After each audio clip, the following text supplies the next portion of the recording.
In this video tutorial, I'm going to show you how to use Message Center in Infinite Campus to send out class messages. So here's some step-by-step instructions. I'm not going to read through them, but you might want to come back to this video and pause on the screen. You can use Message Center to send a few different types of messages. You can send out class messages, which are like an announcement. You can send out missing work reports.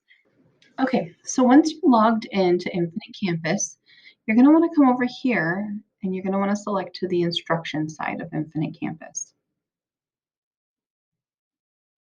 And then you're going to go here on the left menu and you're going to select Message Center.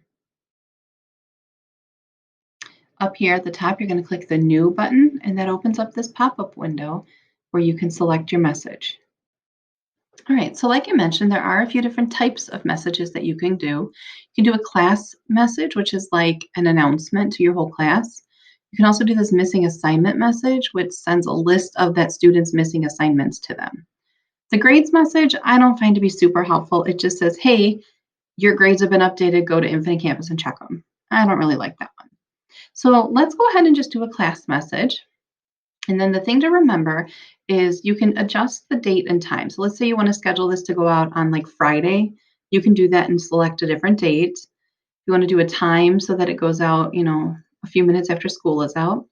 The thing to remember is right here, you want to change this to your email address. Otherwise, students are not able to respond to this email. They just get a generic email address.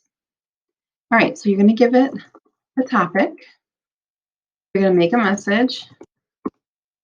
And down here at the bottom, you're going to hit this next button. So here's where you get to select your classes. You can send it to all of them, or you can do this drop down and kind of select which of your classes you want it to go to. And you want it to go to the the contacts that are in Messenger, meaning the parent emails. But I always send it to the students as well. And again, down here on the bottom, you're going to hit next. You can confirm all the people that are going to get this email and what your email and your message look like. And then down here, you're going to hit this button that says send. Now, I'm not going to do this because I don't really want to send this generic message, but you would hit this button down here that says send. So I've had some people ask me, well, how do you know if it really sent to them? Because you don't have any kind of confirmation here and you don't have any confirmation within your email. So what you're going to do is you're going to go here and you're going to select tools. And you're going to go to the Infinite Campus Tools side of things.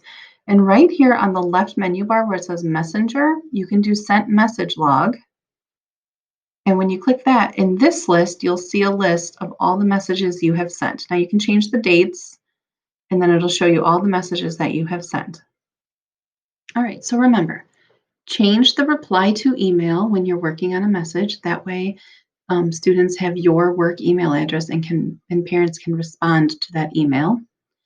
Don't forget to check the sent message log to confirm that your messages were sent. And a more detailed step-by-step instruction with picture examples is linked to the original document. If you have any questions or you need any help, please reach out.